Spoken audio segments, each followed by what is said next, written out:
pwedeng gamitin ng ombudsman itong precedents ng ginawa ng DOJ this afternoon of filing into the regional court ng crime against the Vice President, Attorney. Legally speaking, pwede. Pwede niyang gawin. But politically speaking, maneuvering, hindi niya yan gagawin. Number one, ang complainant si Trillanes. Incredible. Magagalit ang tao. Now, if it will be filed in the Sandigan Bayan, mangyari niyan, baka magalit ang mga tao. Magkakaroon ng pandemonium. Baka mag-people power. Hindi namin iniinda o hindi kami nangimi. Talking about like Boeing and Marcos, what they did, Attorney. Para makabuelo si Attorney, wala yatang glass of water, Attorney, hindi kita It's okay. It's okay. Attorney, mukhang sabi, ang tingin ko, the arrogance, the hubris, na wala kami pakialam. Tingnan natin, si Digongan na kaya namin na bit-bitin at itapon sa Netherlands, may nagawa kayo. Ano ngayon kung si Sara Duterte ka? Ito, papa-issuein namin ng arrest order ang Sandigan Bayan, and if the Supreme Court cannot intervene and will not intervene, kulong ka ngayon. Sa tingin mo gagawin nila din? He will do that, sir, if he wants to destroy BBM. Because he knows the effects. Kasi if he will do that, definitely, sigurado jud ako na talagang magkakagulo talaga. He cannot do that because they know for a fact na gawa-gawa itong kay Inday. Bigwas ng Agila. In the meantime, ay hindi ko po makakapartner ngayon si Dr. Lorraine Maribadoy at siya po ay may ibang schedule. So we will be joined by Attorney Raymond Batu from Davao. Siya po ang isa sa mga nagtataguyod ng karapatan at demokratikong mga pangangailangan ng mga mamamayan sa panahon na nagigipit po tayo ngayon sa ilalim ng mapanupil at abusadong administrasyong Marcos Jr. Unahin po natin ang pagbati muna ni Attorney Raymond sa ating mga kababayan. Welcome, Attorney Raymond, sa ating programang Bigwas ng Agila. Maraming salamat po kay Eric for having me here, and maraming salamat at sa ginabati ko po lang lahat ng nanonood at nagpa-follow po sa Bigwas ng Agila ni Ka Eric at ni Lorraine, ni Ma'am Lorraine. Thank you so much, Attorney, for joining us today. Yes po. Sana po ay kapag may pagkakataon din po ay mapagbigyan nyo rin kami sa iba pang mga oportunidad na makakasama ka namin. Attorney, yes sir. Nagtatanong ang mga kababayan natin, mabuti at may abogado tayong kasama ngayon in your personal capacity, sa iyong karanasan. Kaninang hapon po nagsampa ng impormasyon sa korte ang Department of Justice dyan sa Quezon City Regional Trial Court. 3 counts of grave threats laban po kay Vice President Sara Duterte. At alam po natin na may ongoing impeachment trial kay Vice President Sara Duterte sa Senado, at isa sa ginamit po na component sa reklamo sa unang artikulo na i-present sa trial doon sa Article 4 ay ang naturang kaso na grave threats. At ongoing ito ngayon sa impeachment trial. Attorney, ano po ang nakikita ninyong questionable at nakakapagtaka kung bakit ipinilit ito sa pagkakataong may ongoing impeachment trial? Ano po ang implikasyon nito sa constitutional provision affecting impeachable officials by this kind of action na ginawa ngayon ng Department of Justice against the Vice President? Yes, Ka Eric. Maraming salamat sa katanungan. Well, actually, as differentiated sa President, immune from suit ang President. No? Ang Vice President, hindi naman. So, pwede po mapaila ng kaso. Ang problema lang is very, very risky ang ginawa ng DOJ. Because as we have assessed a long time ago, yung grave threats po na kaso, hindi talaga yan papasa sa korte. Kasi nga, proof beyond reasonable doubt. No? And the moment that the court dismisses it, it will weaken the impeachment case against her. Weakened na nga eh. Kasi even before, hindi nga talaga na napatunayan ng Article 4, itong grave threats, no? Talagang basura na. With ito kanilang pahabol na lang, it's tantamount to, panggigipit ba? Yung style nila ka Eric na, bombard cases against and everything. Bahala na kung anong ma-file siya, even if they know na hindi naman matatalab din.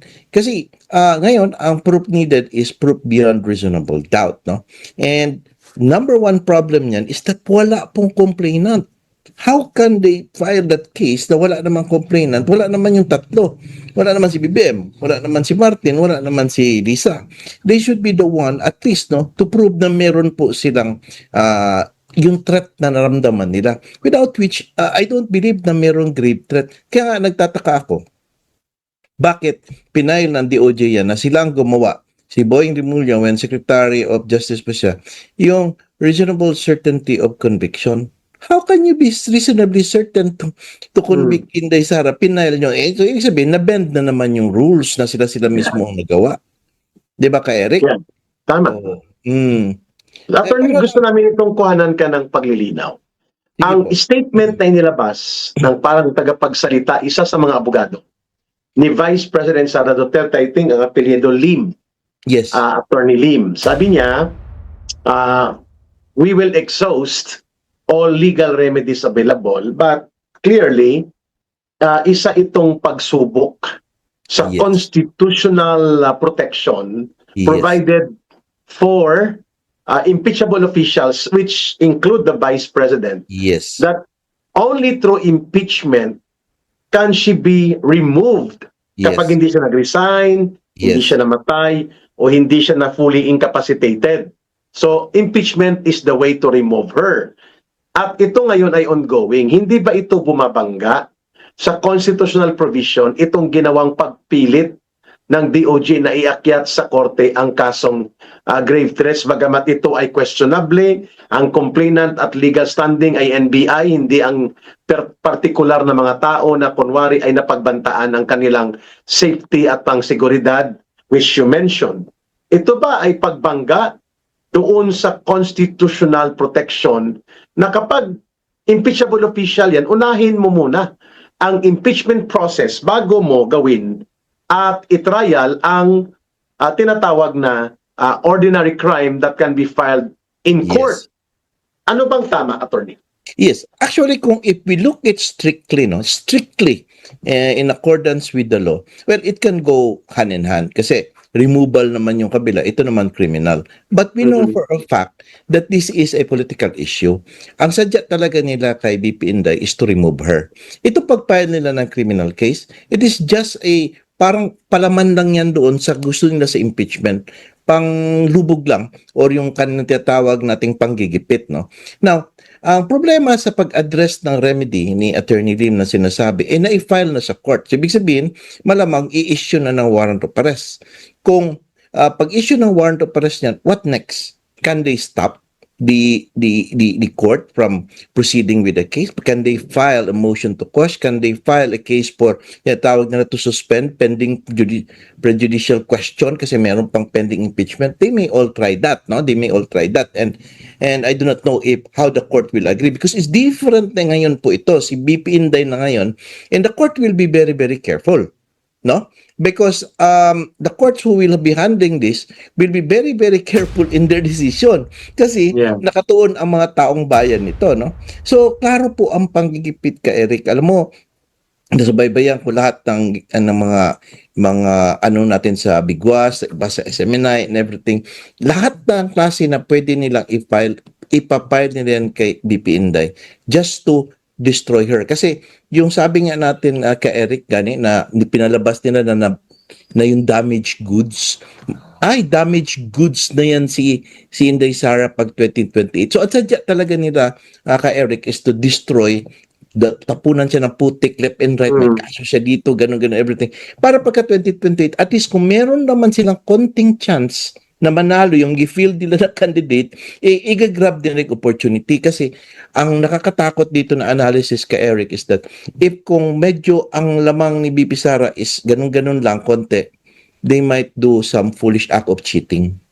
para Okay, in so order using the to win. Comelec. Yes. Oo. Hindi ako magsabi kung saan ha, kasi mahirap Mm. baka ano yun. But ang point ko is the cheating way. Kasi Mm. kung malayo masyado, katulad ni Tatay Digong, kahit anong cheat nila, hindi man nila matalo. Kaya Oo nga panalo eh. talaga. So yun ang yun ang aim I think no sa aking personal perception no.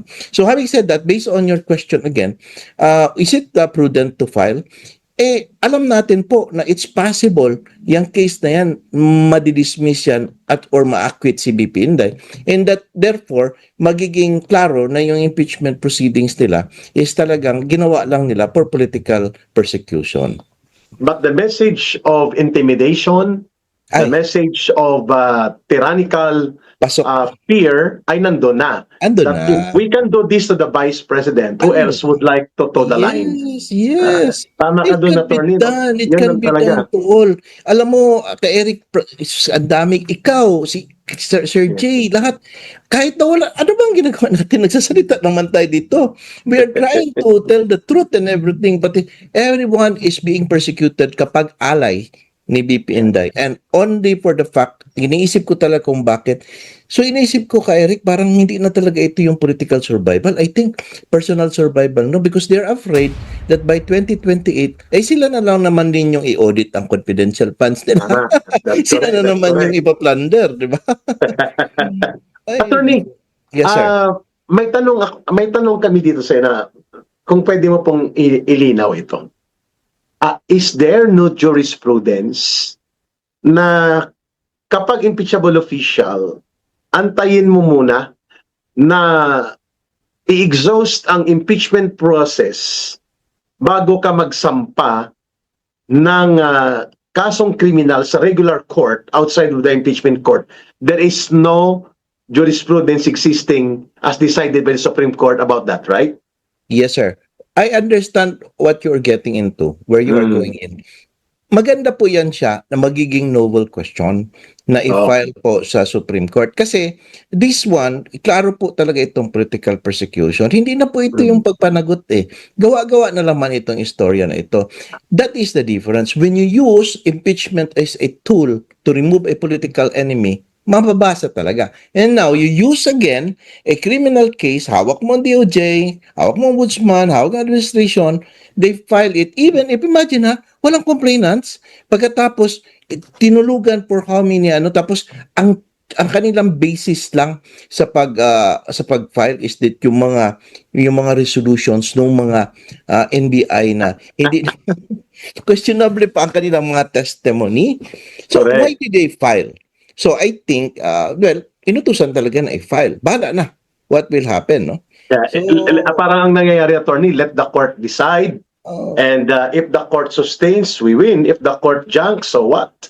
Parang ganon. Yeah. At saka nakadamage na tayo. Nakasira na tayo ng Nakadamage tao. na, no?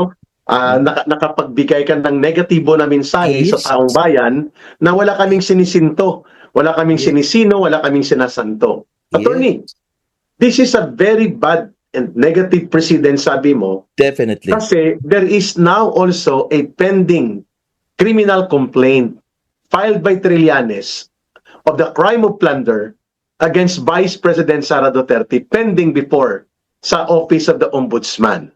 Yes, Ngayon, kung ginawa ito ng DOJ, na ang model nito, alam natin, ang naghulman yan, sila Rimulya, sila Boying, sa utos nila Marcos at nila Lisa Araneta, hindi na kami magpapatumpik-tumpik. Yan ay posisyon po namin dito sa Biguas ng Aguila na hindi ito simpleng ginawa ng DOJ on their own objective mission to bring the Vice President before the bar of justice. Of course. This is a political demolition operation. Ngayon, attorney, pwede rin bang gawin ito ni Boying Rimulya, knowing him na wala siyang sinasantot sinisino, basta gusto niyang pagtripan ng kanyang kapangyarihan, at sabi ng Korte Suprema, hindi ganun kadali i-review ang mga criminal resolution or cases resolution by the Ombudsman unless very evident ang grave abuse of authority niya at wala pang nangyari na may ganyan. Ngayon, can Boying Rimulya also file a separate plunder non-bailable case at the court, at pwedeng ito ay magpapakulong din kay Sara Duterte kapag kapareho ng ginawa ng ombudsman laban kay Senator Jingo Estrada kay Senator Marcoleta at former Congressman Mike Defensor. Is that also a possible another attack na pwedeng gamitin ng ombudsman itong precedents ng ginawa ng DOJ this afternoon of filing into the regional court ng crime against the Vice President, Attorney? Legally speaking, pwede niyang gawin. But politically speaking, maneuvering, hindi niya yan gagawin. Number one, ang complainant si Trillanes. Incredible, magagalit ang tao. Now, if it will be filed in the Sandigan Bayan, mangyari niyan, baka magalit ang mga tao. Magkakaroon ng pandemonium. Baka mag-people power. Yun ang isang mukhang bagay. malakas ang loob nila, Attorney, na Ay, kung hindi namin iniinda o hindi kami nangimi, talking about like Boeing and Marcos, what they did, Attorney. Para makabuelo si Attorney, wala yatang glass of water, Attorney, hindi kita It's okay. It's okay. Attorney, mukhang sabi, ang tingin ko, the arrogance, the hubris, na wala kami pakialam. Tingnan natin, si Digonga na kaya namin na bitbitin at itapon sa Netherlands, may nagawa kayo. Ano ngayon kung si Sara Duterte ka? Ito, papa-issuein namin ng arrest order ang Sandigan Bayan, and if the Supreme Court cannot intervene and will not intervene, kulong ka ngayon. Sa tingin mo gagawin nila din? He will do that, sir, if he wants to destroy BBM. Because he knows the effects. Kasi if he will do that, definitely, sigurado jud ako na talagang magkakagulo talaga. He cannot do that because they know for a fact na gawa-gawa itong kay Inday. Sa ngayon, no, natitiis pa ng tao hanggang salita, hanggang ano pa lang, yung marcha-marcha, ganyan, everything, ginagawa natin, everything. But this time, the moment you touch her, tapos ilalagay mo siya doon. In fact, nga ako, I believe in myself, even if they will decide for, let's say, convicting her sa impeachment, magkakagulo pa rin. Hindi talaga papayag ang tao niyan. Pinapabayaan lang yan kasi gusto ng tao malaman na ma-acquit siya para ipakita sa buong mundo na wala talaga siyang kasalanan. Pero to make a case na talagang ipapasuffer si BP Inday, people will not agree there. Definitely. Kung makita mo, alam mo naman kay Eric kung paano itong mga talagang naniniwala na siya na lang yung last natin na nakakonect sa masa na makatulong sa atin sa changes. So, it would have a different effect. However, gaya na sabi mo, iba nga pag-iisip ng administration na ito. If they do that, then they should, and they could. No? What would stop them from doing it? Binabanggit mo, Attorney, the cost of political explosion and the political backlash may be high. But because of the arrogance of this administration of Marcos na hindi naman nangyari ang pagkakaroon ng people power ng sapilitan nilang ipinadukot si Pangulong Duterte at ipinatapon sa Netherlands, do you think they still have that kind of bearing of arrogance to do it another one time round? Na ito, gawin din natin ito sa anak niya kay Vice President Sara Duterte. Hindi nga sila nakapag-deliver ng people power strength doon sa tatay na Rodrigo Duterte na, digong na yon. Ngayon, tingnan natin kung kakayanin nila ng people power ay ma-deliver nila. Pangalawa, yung arrogance na ito, nakita natin kung papaano nila pilit na pinakulong si Senator Marcoleta na wala ngang involved na public fund dito, and alam natin that the Iglesia ni Cristo tumututol at nagdagsa pa nga at nagkaroon pa ng temporary paralysis and barricade sa EDSA, and yet ipinilit nila Boying Rimulya at nila Marcos na mapakulong si Senator Marcoleta. Do you think there is a possibility na ipipilit din nila ang ganyang kaarogantihan at kahambugan ng panggigipit at panunupil ng isang vice presidente na mahal ng taong bayan sa periodo ng pagmamahal sa kanyang tatay ay maipapakulong din sa paggamit ng framed up cases like itong plunder pending before the ombudsman? They will definitely try to do that, no? Kasi gaya na sabi, ano ba klaseng state of mind ito nag-uutos na very brazen ang gagawin niya? Imagine first, go back to Tatay Digong, pinadala na sa Hague. Hindi ka ba nag-iisip ng mabuti kung matino ang pag-iisip mo? Ipapadala mo yung patriarch na very loved ng mga tao. De ano nangyari ngayon? Ang domino effect, wala nang magandang nangyari sa economy, no? Saan pababa sila. And they know that that is a mistake. Hindi na magawa, nabigay nila dun eh. So that's it. And then now, they are trying to try na tanggalin si Marcoleta, yung mga political allies and everything because they want to impeach Inday. Now, will they do that? Yes, because yung state of mind po ka, Eric. Ano bang klaseng pag-iisip ito kapag mataas or high na masyado ang pag-iisip mo sa anong bang ginagawa mo? Kaya you could decide on these things. Kasi maging brazen at matapang ka kasi kapag hindi na sa tamang pag-iisip eh. So, having said that, they could, and they would try to say, sige lang, bala na magkagulo, we'll try our best na baka hindi pala kayanin ng people power, no? And I said, remember when we were last talking, is that may isang kasing kulang na social component eh. With respect dito sa, di ba? Dito sa ating, dito sa problema sa people are angry. Many are and everything, but there is one very important component. Yung military component. Yes. Hindi rin kasi, hindi rin kasi hanggang nakakapagtimpi pa sila, habang napipigilan pa sila, nothing. Kailangan... Naalala mo ito, Attorney Bato Raymond, sir? Parehong popular. The time of Mahathir, si Anwar Ibrahim ay vice president niya. Pinakulong niya dahil threat sa kanyang political power. And lumaganap din ang mga protesta.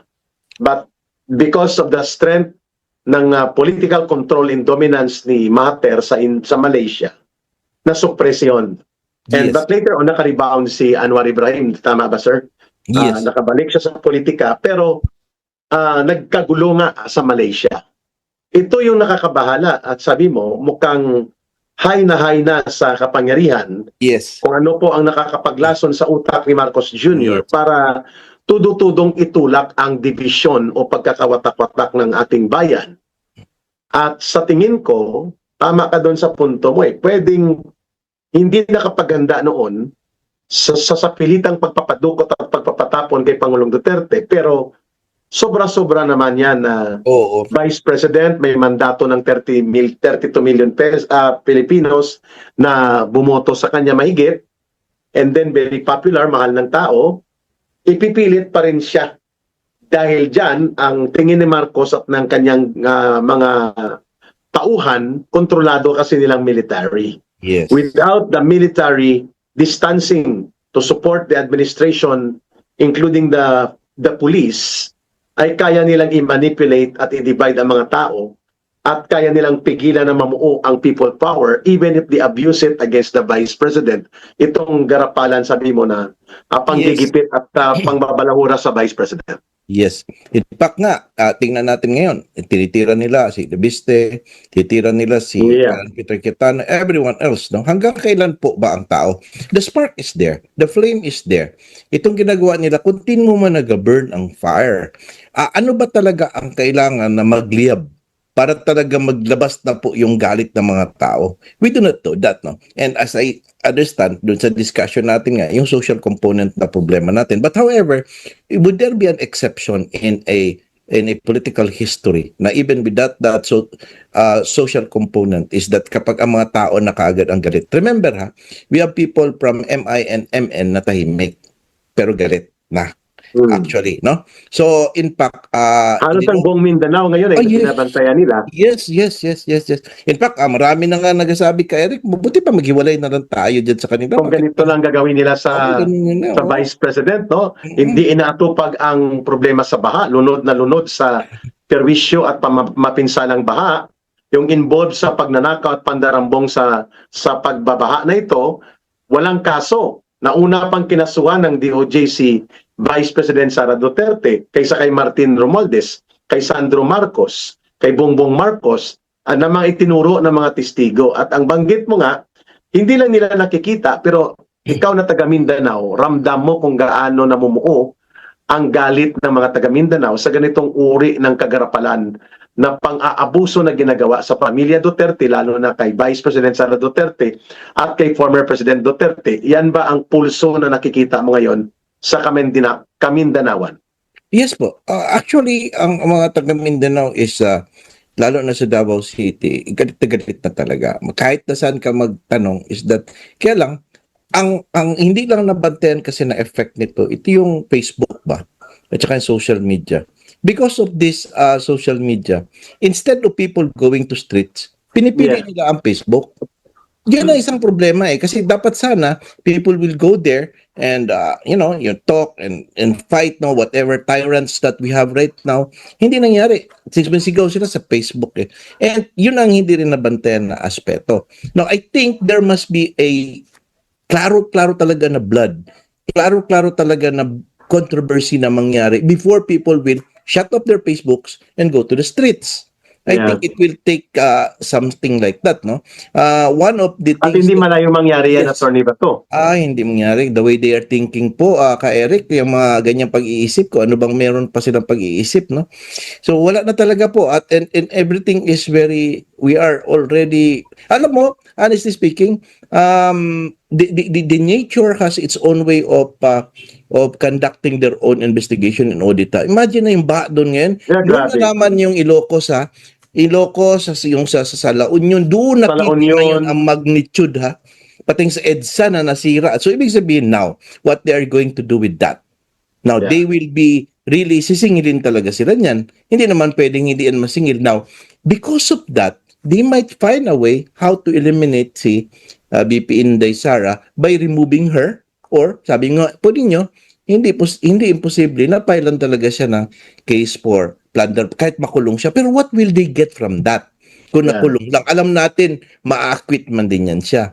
Ang pinaka the best is really to impeach her as an impeachable official para hindi na siya makapagtakbo. Yun man nakakatakot nila Because they know for a fact na lahat naman ng kaso i-file kay Inday, malulusutan niya. Kasi kahit ipakulong nila, Attorney, sigurado magla-landslide si Sara Duterte. Ay, siguro. Granting na hindi pa mag-resolve ang Korte Suprema na mali ang ginawang pagpapakulong at hindi niya i-override ang pagpapalabas ng warrant of arrest ng Sandigan Bayan, may proseso pa, Sara Duterte will become very popular.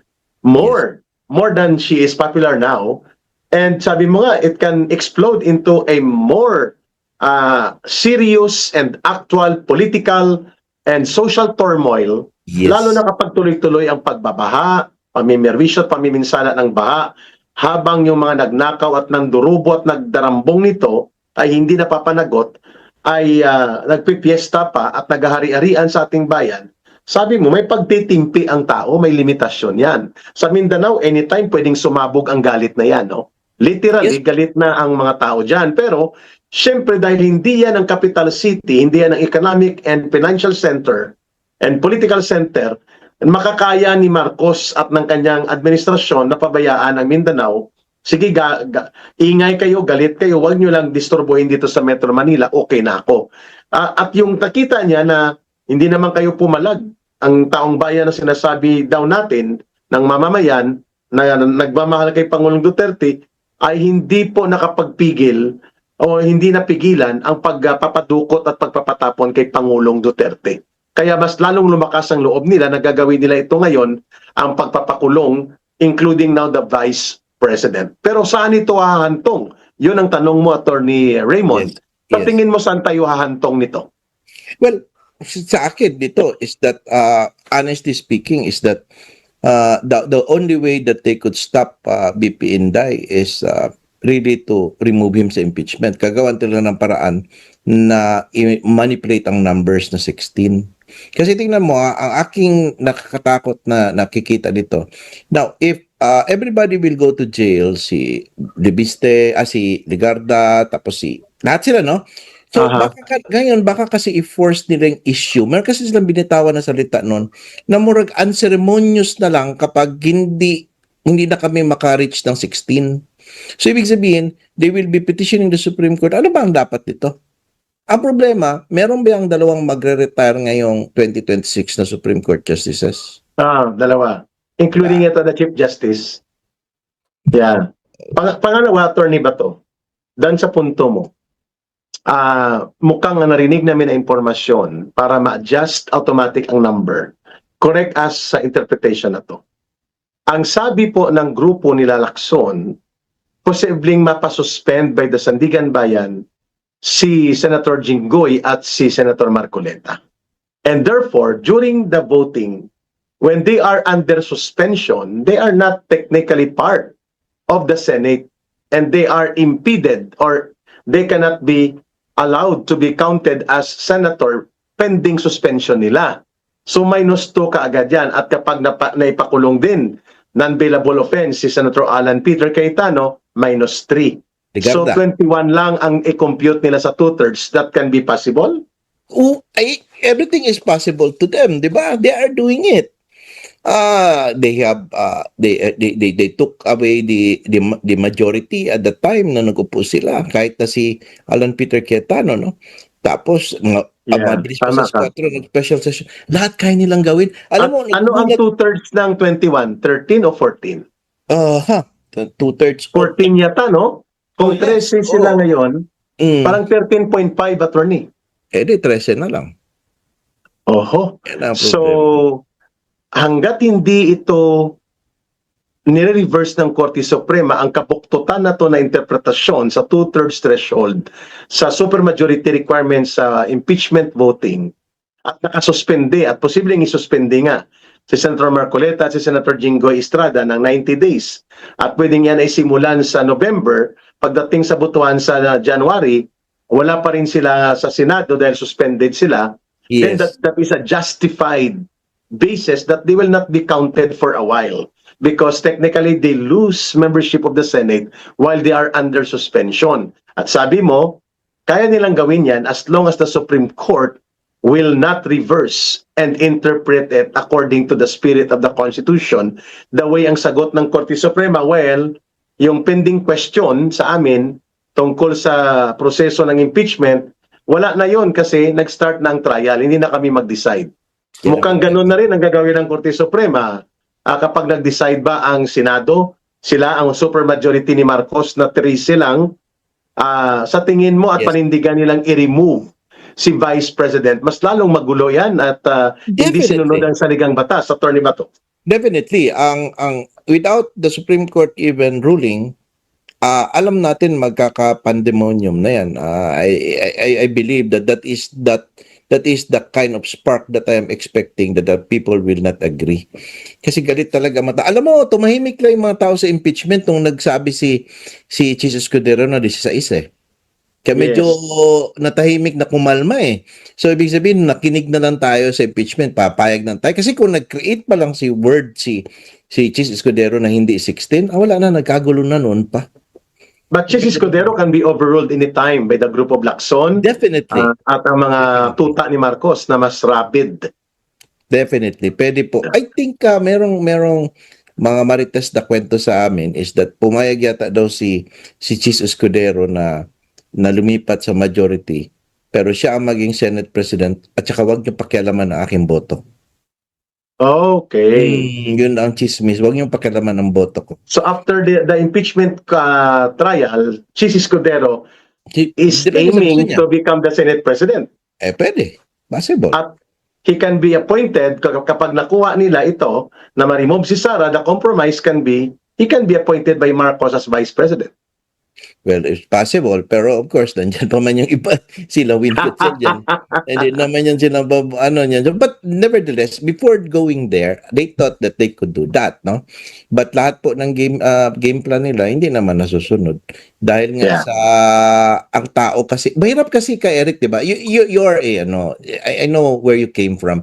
Alam mo, pag ang hindi mo hawak ang tao, kahit anong power, money mo and everything, fame, influence, at the end of the day, masisingil ka. Kaya sabi ko, hindi nyo po mauubos ang pera ng kaban ng bayan. Pero yung oras din nyo, nauubos na, malapit ng 2028. Talagang masisingil kayo. So, ibig sabihin, the people kasi, lalo na yung mga undecided ka, Eric, nag-ship na ngayon eh.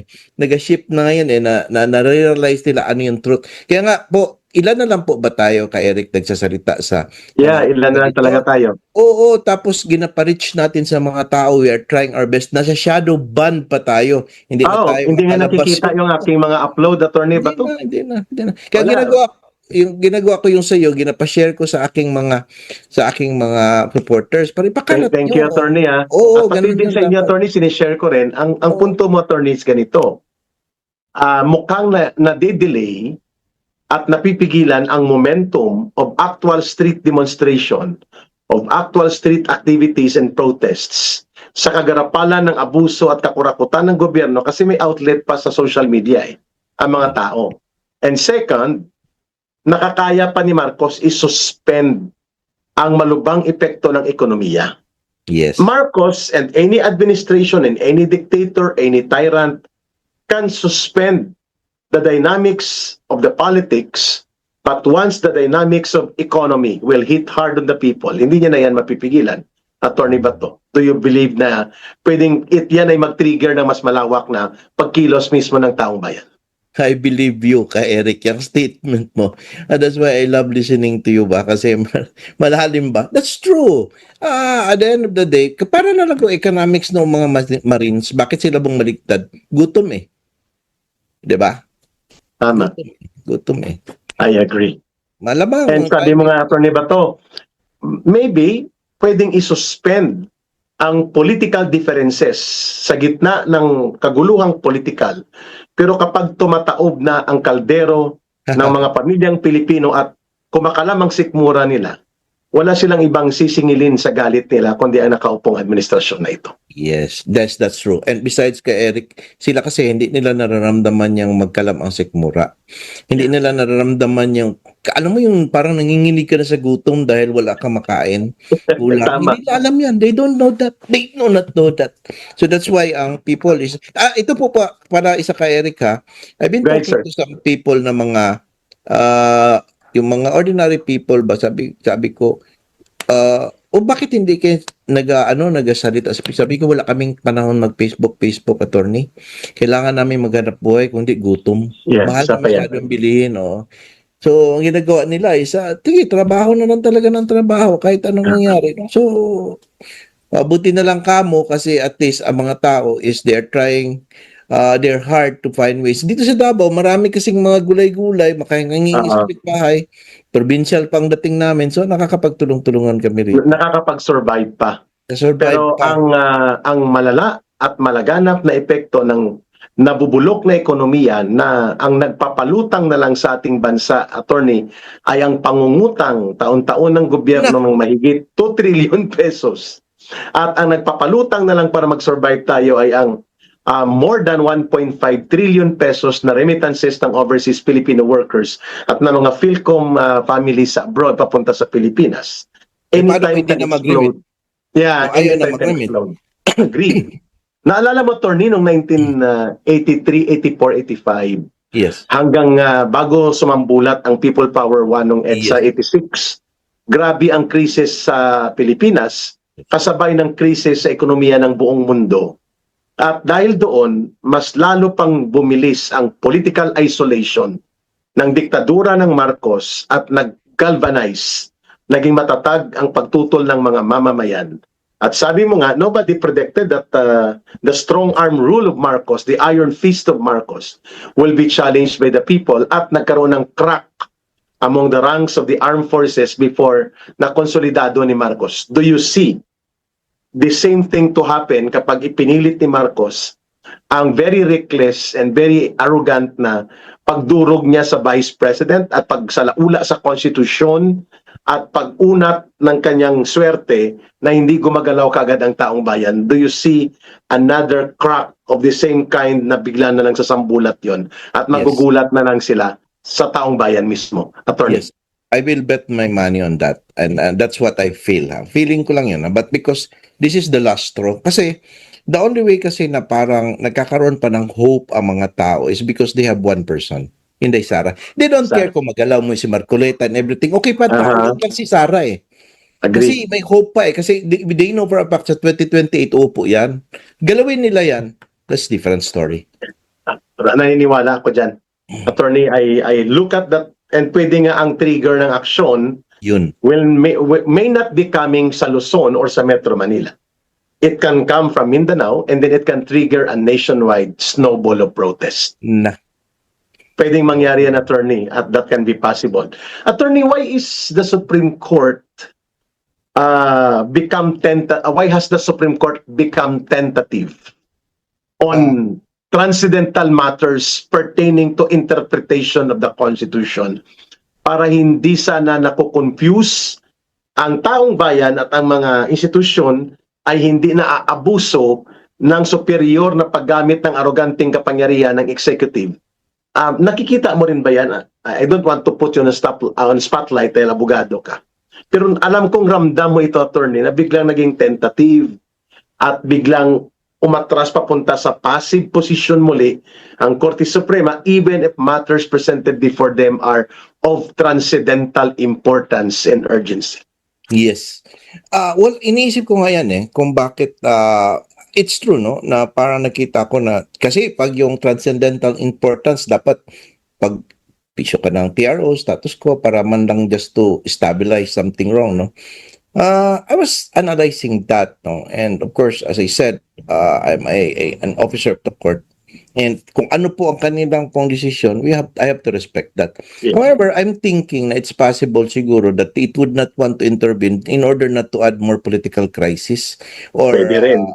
doon sa kasi nag-aaway ng executive at legislative. And now, lalo na ngayon na overtake na naman ni Bongbong ang legislative. Senate. Nakuha na talaga niya lahat. Full, no? So, Co-opted na halos so might as well not join the fray. Mag-antay na lang ako sa pinaka-importanting decision. Maybe I will bark at the right time and on the right time. Baka tina-timing lang din ba? But with Yeah, that, pwede rin. pero hindi ko mano. I'm a bit really surprised din. Kasi I was expecting na yung mga katulad nung kay Bato de la Rosa, yung mayroong yung status ko na hiningi na ganoon sana. Mantakin mo magtatago ang isang senador ng Republika ng Pilipinas because pending ang question sa validity of a foreign issued warrant. And only the Supreme Court can rectify or clarify through a decision, and yet nothing happened. So as with kay Pangulong Duterte, wala din tahimik sila doon. Alam mo, kay Eric, tingnan mo yung if you will notice doon sa mga interpretation na sa GAA, galit na galit sila sa galit na galit sila sa anong ginagawa ng administration na ito, pero it stops there Sabi ko, parang bitin. Yeah, diba? I do not know how they are thinking, but they know what's happening. Mga tao, alam naman nila, they know what's happening. Maybe, siyempre, gaya nga ng sabi nila, no, ang executive department holds the sword, kaya very powerful. Pera naman ang hawak ng legislative department. No? Kaya pagkaroon ng time na itong judiciary natin magkaroon ng full autonomy, lalo na sa finance, ayan ang maganda. Yes. Magkakaroon na talaga ng di ba? Parang I agree to that, attorney. Ng ganun ba? Kasi attorney, wala nang sabi mo na kanina, wala nang matatakbuhan ang mamamayan in the face ng garapalan, very brazen, very arrogant abuse of power at lantaran na pagtapak sa mga institutional integrity, kagaya ng paggamit ng garapalan sa ombudsman, sa DOJ, sa NBI, at ang tinatarget mga prominent political personalities sa opposition upang mag-send out ng fear message. Even COA. Tama ka, and even AMLAC. And now, BIR, inutusan pa ni Marcos, i-release ang lahat ng records na yan at para makita sa trial, no? Tama ka doon, attorney.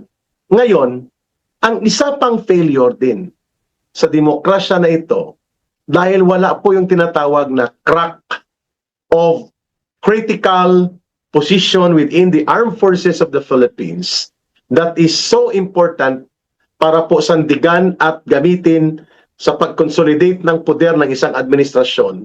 Mukhang ang AFP po ay dumidistansya doon sa kanyang mandate na dapat kapag garapalan ang paglabag sa saligang batas at pagtapak sa soberenyang karapatan at direkta itong tumatapak sa sovereign power of the people, hindi sila dapat mangingimi to choose on the side of the people as a conscience call.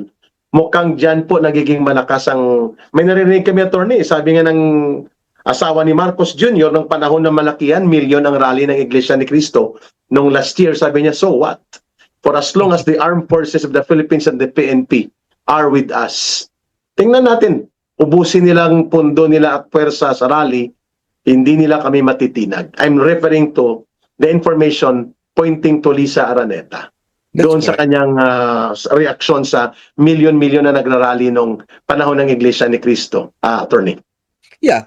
Kaya lang, ang kanilang mga kasing power is temporary eh. Yeah. At the end of the day kasi, pag dumating yung time na meron ng uupo na tamang tao, hindi naman pwedeng hindi sila panagutin. In fact, nag-pronounce, yun kasi natatakot sa pronouncement ni BP eh. Sabi niya, I want a vice president whose job is only to look for accountability and hold them all accountable. Imagine that. Marami nag-volunteer. Ako na lang. Pag-volunteer na. Diba? So, Gusto kaya natin nga, yan, attorney, ay, yung nako. pananagutan, yung Accountability and Justice Commission.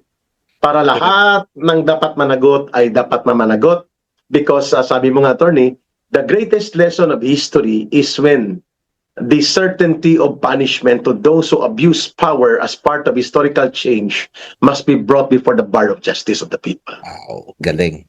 Galing. Thank you so Kung much wala for yan, that. attorney, I learned something from you tonight.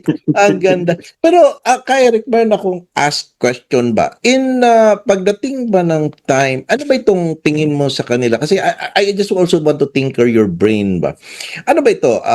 They're just trying to wait for their time until such time na they know what's happening, no? 'Di ba? I think they know that they are losing, but because of their money, talagang ginagamit nila pati influence nila because of money. I think lahat sumusunod because of the money, no? What do you think Yeah, of I that? think, attorney, tama ka dyan sa observation mo. The Marcos administration knows how to use the loot. Kaya nilang gamitin ang pinagnakawan at pinagdurubuhan para isuspend ang pagbangon ng iba't ibang mga critical threats to their power. Napapakalma nila ang AFP, napapakalma nila ang PNP, nagagamit nilang i-bribe ang maraming media para hindi magkaroon ng critical thinking process ang mga tao kaagad at masuspend nila ang negative public opinion that can overturn them. Na hindi nangyari noong panahon ng tatay ni Bongbong Marcos Jr., napaka-critical po ang naging role ng media, ng mosquito press, ng underground media, Yes. upang lumawak po, ay hindi lamang sa Pilipinas, attorney, ang protest movement at anti-fascist movement. Hindi na ngayon yan nangyayari ganun kadali, attorney. Ang troll operation, sabi ni Senator Marcoleta, they were able to uncover spending 1 billion pesos or more every year to maintain trolls. Hindi pa kasama ang pag-bribe sa mainstream media, not directly to the reporters but to the Yes. editorial and news editors. That's right. And mismo, mga barkada ni Marcos ito, ang mga oligarkong may control din po sa media sa ngayon. So you mean to say, kaya Rick, it goes down to the story again of the oligarchs and the poor, David and Goliath thing, that panahon ng Espanyol na, di ba, mga Espanyol, pag asendero ako, kayo, pobre lang kayo, para kayo magtrabaho para sa amin, para kami mayaman. They want to contain that, no? So, Correct. And they do not feel how the masses feels, no? And bahala kayo dyan, basta kaamin lang lahat itong kita, kami lang ang yayaman, kaming mga oligarko, not only the one in administration, pati yung mga alipores at mga kaibigan at kamag-anak nila. Tama ka, kay tama, attorney. Ang unang pasakali ni Marcos Jr. sa SONA niya ngayon ay tatanggalin niya ang systems laws kung saan ang mga Yan. business risk factor, pati ang pandaraya sa presyuhan, ipinapalusot ng mga malalaking kumpanya ng kuryente. Wala pang dalawang araw tinaplasan ng isang malaking oligarko. Attorney, sabi ni Pangilinan, hindi ganun kadali tanggalin yan. And who will shoulder that? Hindi Parang namin galit pa.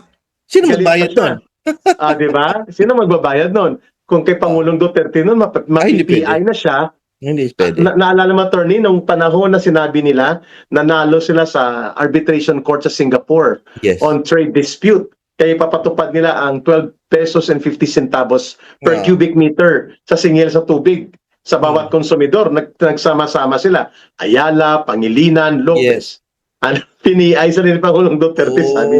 Subukan nyo, tubong lugaw na kayo sa tubig na yan. Ang tubig na yan ay patrimonya yan. Pagmamay-ari yan ng mamamayan at ng buong Yes. estado, Yes. at naging generous kami para kayo ay magnegosyo dyan. Pero kapag ipinilit nyo na tubong lugaw na pipigain nyo pang taong bayan, we will take over that. Mga PI kayo. Hindi Nakakatakot nila kasi. naipatupad, attorney. Opo, nakakatakot kasi ka Eric ganito. It appears that it is not only the administration but all the oligarchs or all the people na may interest sa ating economy. I think Correct. pinagtutulungan lahat eh. They're having all these resources. Alam mo pa naman yan kanilang mga dugo, ka Eric, puro ba yung mga Spanyol halos na. Spanyol yan. Yan. At barkada sila ni Bongbong. I do not know if there is one singular particular oligarch or big landlord or feudal lord or elite family na nagkontrol kay Duterte. Hindi ganon Wala. siya eh. Wala. Hindi siya ganon. No? Nakikisama siya, pero may hangganan. When I say that this is for the interest of the people and the interest of the nation comes between you, your interest and the interest of the people, I will side with the people. Which pinatunayan niya, attorney. Kay Yes, Bongbong totoo. Marcos, hindi. Tahimik siya doon kay Manny Pangilinan, ang arogansya at ang kahambugan nito ni Manny Pangilinan para sabihin niya, sino magbabayad niyan? Lugi niyan eh, malulugi kami. Kulukoy. And he kept his Lord, mouth shut, ha? diba, And he kept his attorney? mouth shut. Hindi man na sumagot si BBM noon or si Wala. Claire. Para Wala. sabihin, you have no right to say that. We are, di ba? Wala, tahimik sila. You are going against the policy of the government Yes. led by the president. Tama ka, Yes. attorney. Wala. Isa dun sa factor kung bakit ayaw nitong mga oligarkong ganid sa kayamanan na nagkokontrol ng ekonomiya at patrimonya at resources ng bansa dahil sa ilalim ng isang Duterte, hindi po nila nakokontrol at didiktahan ang gobyerno para gamitin sa lalong pagpapayaman. Alam mo, ka Eric, you are correct. Alam mo, nung time ni Tatay Digong, he was able to break the system kasi. And alam mo, dito sa Davao City, I could speak, ang daming yumaman po. Kumbaga, he was able to give equal opportunity for all na maging mayaman. For all. Yung makatikim naman, so parang naramdaman mo talaga na, wow, parang bongga ako dito. Diba? Siguro, naapektahan siguro yung mga oligarko doon sa taas ba? O teka, meron na kaming kahati. Kumukonti na yung kita namin. The greed ba? Ay, hindi ito pwede. That's the main reason. We have to make it plan na hindi talaga yan makakaupo yan si Inday Sara. Yes. Tapos, kaya nga yun ang problema. But, do you think, kay Eric, mayroon lang akong tanong nga, suppose makaupo si Inday, do you think people will still again go back to the old ways na kukuha ulit sila ng oligarko para iupo dyan? O hindi na? Mahihirapan sila kapag si Inday nandyan. And on the other hand, matutuwa po ang mga mamamayan na magkakaroon ng good governance that really where the government is the arbiter for the people and protector of the people. Pero malaking hamon yan kay Vice President Sara Duterte sapagkat magiging kabangga niya rin po ang mga oligarko. At ito po ang mga oligarko ay hanggat hindi nababasag ang kanilang mga kapangyarihan sa ekonomiya at patrimonya, they will attempt to unseat or remove a Duterte or prevent another Duterte to lead the country. Dahil hindi sila sigurado na mangingibabaw sila, attorney. At itong mga oligarko sa panahon ng pagbabago sa China, in the socialist reconstruction of China, kinonvert sila into technocrats. But they are no longer superior and monopolizing resources of the country. They are helping the government, but they are now considered as technocrats, industrialists. But to become oligarchs or feudal lords to control the economy, hindi na pinayagan po yan sa reconstruction ng China at even sa Vietnam, ganun po ang nangyari. Kaya po, hindi na magiging ganun ang papel dapat ng oligarko sa modernong panahon. Kaya itong si Marcos Jr., walang puso siya sa taong bayan eh.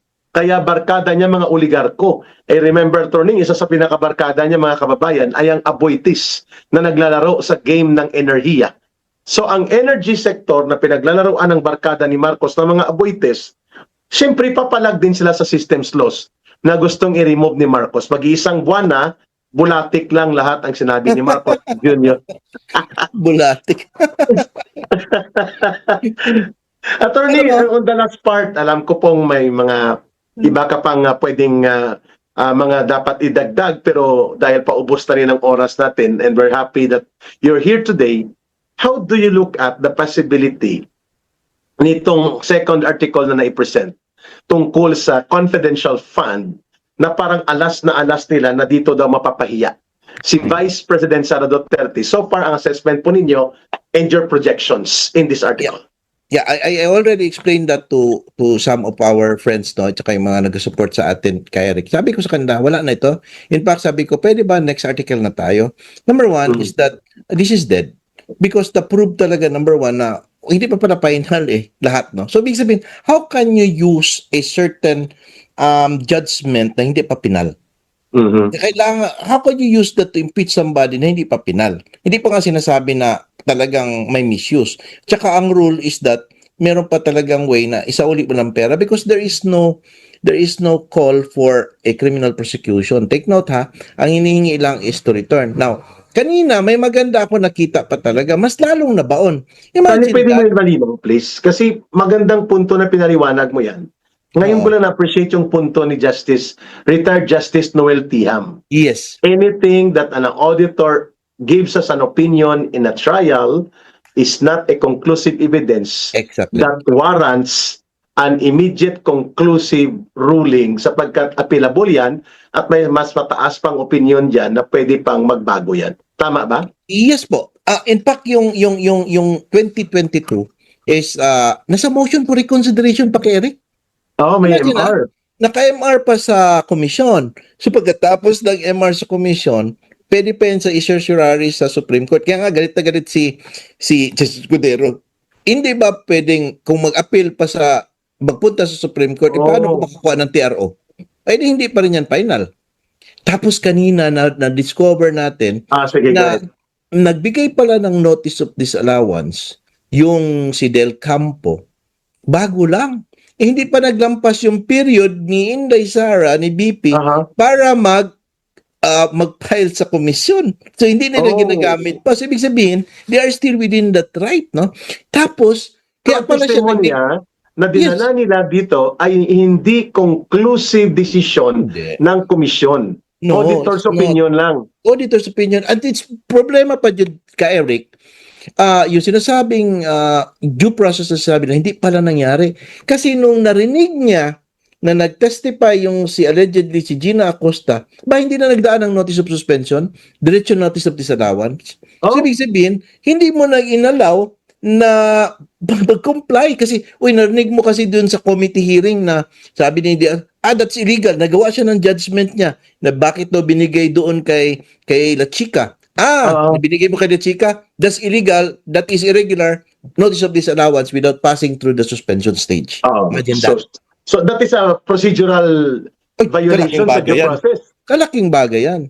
Meron ng decided case yan that in this particular setting, you have to give the genuine opportunity to respond. That is what we call a genuine due process. So may qualifier siya. Oo. Kung bakit mo gidiretso, imagine. Tapos ang nakakatawa pa dyan ka, Eric. Imagine ang testimony ni Del Campo, if you'll notice, November 2024. 24. Ang March 2026, after 1 year, more than a year, bago nag-issue ng notice of disallowance. Tapos, meron ng pending impeachment proceedings. And that is anomalous sa tingin mo. Grabe. Ibig sabihin, magbigay ka ng ND, notice of disallowance, meron ng pending impeachment proceedings na sa Committee on Justice stage na. Parang nagpagamit ka na noon sa prosecution. Garapala na. Alam mo, nawala ang aking respeto sa COA. It's a constitutional body ba? Or baka naman talaga kay Eric, I do not know if you will join me with that. Parang napipilitan nandun yung mga batang nyo na mag-testify dahil tatanggalin sila sa trabaho. Of course.